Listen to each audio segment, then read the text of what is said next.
안녕하십니까. 북한이 연평도에 무차별 포격을 가한 지 열흘이 다 돼갑니다. 이에 맞선 서해상에서의 한미연합군사훈련도 오늘로 나흘째이자 마지막 날입니다. 마치 곧 전쟁이라도 날 것 같던 긴장 속에서도 대한민국 국력의 근간인 경제는 비교적 큰 타격을 받지 않고 잘 버텨내고 있습니다. 주가와 환율 모두 연평도 도발 이후 한때 크게 출렁이긴 했지만 비교적 안정세를 유지하고 있습니다. 세계적인 신용평가사들도 연평도 도발 사건이 한국의 국가신용 등급에는 영향을 주지 않을 것이라고 평가했습니다. 이 같은 평가의 배경에는 한국 경제에 대한 강한 믿음이 자리 잡고 있습니다. 6.25 전쟁 이후 폐허를 딛고 피땀으로 일궈낸 한국 경제는 지금까지 북한이 조성한 숱한 긴장 국면은 물론이고 외환 위기까지도 극복해낸 저력이 있기 때문입니다. 북한의 연평도 도발로 인한 긴장감 속에 어제는 47번째 무역의 날을 맞았습니다.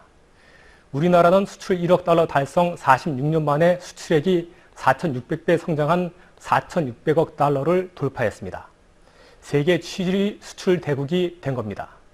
무역 흑자도 410억 달러로 올해는 수출액, 무역 흑자액 모두 사상 최고치를 경신했습니다. 또 내년에는 무역 규모 1조 달러를 달성할 것으로 전망됩니다. 이렇게 되면 명실상부한 경제 대국의 반열에 올라서게 됩니다. 이 같은 수출 실적 덕분에 한국 경제는 분기 기준 7분기 연속 플러스 성장을 이어가고 있습니다. OECD 국가 중 유일하게 한국만이 이뤄낸 기록입니다. 하지만 한국 경제의 앞에 탄탄대로가 펼쳐져 있는 건 결코 아닙니다. 우리를 둘러싼 경제 환경이 만만치 않게 돌아가고 있습니다. 우선 우리의 최대 수출 대상국인 중국은 인플레를 잡기 위해 긴축 강도를 높이고 있습니다. 또 두 번째 수출 시장인 유럽은 재정 위기로 몸살을 앓고 있습니다. 글로벌 경제 둔화로 우리의 산업도 위축되는 등 각종 경제 지표도 갈수록 나빠지고 있습니다. 게다가 북한의 연평도 도발로 인한 긴장이 장기화 조짐을 보이자 한국을 바라보는 외부의 시선에서도 미묘한 변화가 감지되고 있습니다.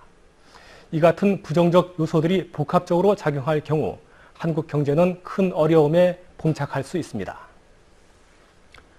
최근 미국의 유력신문 월스트리트 저널은 연평도 도발에도 불구하고 강력한 한국 경제가 투자자들을 안심시키고 있다고 전했습니다. 이 말은 만약 한국 경제가 강력함을 잃을 경우 투자자들은 한국을 떠날 수도 있음을 암시하고 있습니다. 경제 참여자들은 잔혹할 만큼 냉정합니다. 비가 올 때 우산을 건네주기는커녕 우산을 빼앗아 간다는 사실 명심해야 할 것입니다. 감사합니다.